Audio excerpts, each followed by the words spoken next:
I want to talk a little bit about Colt and their involvement in all of this so that firearms owners know who's on their side and who isn't. So can you bring us up to speed on that? Okay, Colt Canada, who is owned by CZ, is destroying legally owned firearms. Ironic for a gun manufacturer. I have a couple of Colt Canada firearms. So they're destroying guns that they sold me a few years ago.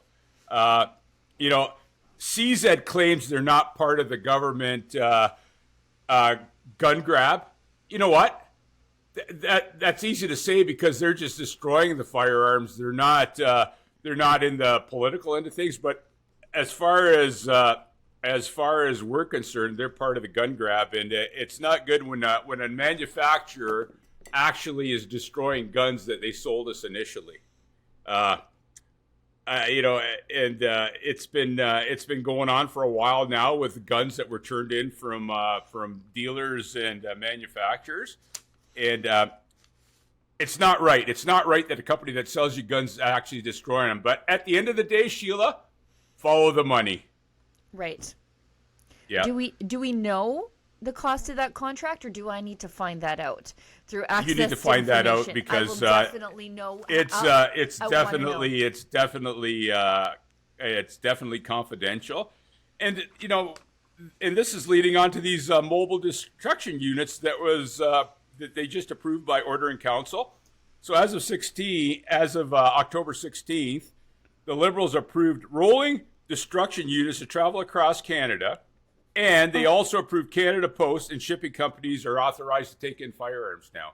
And this is all done by Order of Council. The Liberals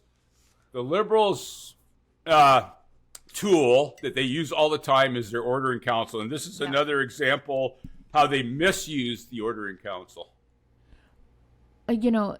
Once again, I cheer for government ineptitude and infighting because Canada Post is on a strike. So maybe that's a good thing. But imagine approving mobile crushers because Canada's firearms community won't abide by your confiscation quickly enough. As if our problem is convenience, by the way. Yeah. It's a gross misunderstanding of what the problem is. It's not because it's inconvenient to turn over our firearms. We are standing on principle. And again, leave it to the Liberals to not understand what that's all about. In my humble opinion, this has nothing to do with firearms or public safety. This is all to do with votes. The Liberals are on really shaky ground right now, and they're looking for anything to appease part of the population that's anti-gun. And this is another way of doing it. It's not just Canada Post. They authorize shipping companies now to deal with this. So, they're definitely expanding their horizons. As far as the public safety minister, he's way out of his depth. He shows very little understanding of what's going on. When the guy doesn't know the difference between a PAL and an RPAL, that's bad for a person in his position. And just yesterday or the day before, he was challenged about his position on firearms for Olympians and sport shooters. And 2 years ago, and I realized that he wasn't the public safety minister at the time. I'm not even going to attempt to say his name because he's not going to be there for long, in my opinion. But anyway, 2 years ago, they were supposed to do consultations about firearms for Olympians and sport shooters, and there wasn't any done. So these people are still in limbo. I know of sport shooters who have actually shipped guns to Europe, like $100,000 worth of guns shipped to Europe, so they could go participate internationally because they can't get these guns in Canada and they can't get replacements. It's hard for them to even get parts. So, that's talking about our athletes. This goes in all directions. It involves, Olympians, but it also involves sport shooters like me that participate in IPSC.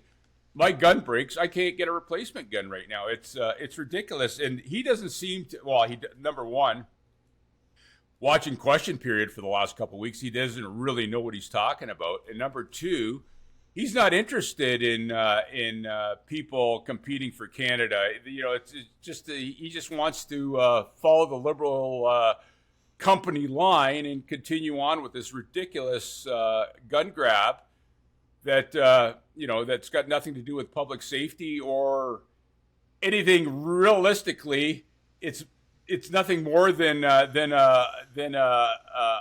avenue for them to gain votes. At the end of the day, that's what it's all about, and it's nothing short of ridiculous, Sheila. I think if the Liberals were being honest, they would just make Natalie Provost, the former anti-gun activist from Quebec, from Poly-Sous-Souviant.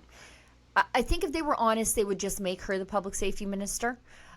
Because she seems to be running the show, particularly on this file. And as we know, Gary and Andy Sangri can't touch certain files in relation to the Tamil Tiger terrorists. So if the Liberals were just being upfront about their agenda, they would make her the face of this, because they are doing exactly what she wants. So why isn't she just the public safety minister? It would just be a little bit too honest, I think, for the Liberals, because Gary doesn't know what the issues are.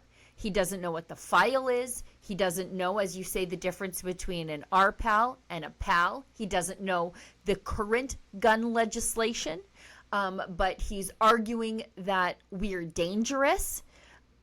It's actually embarrassing to watch him as the man in charge of this file try to navigate the file. Yeah, as far as Natalie Provost, you're right. She probably, she's a junior minister, but she's, like you say, she's a former activist. I believe she's still an activist.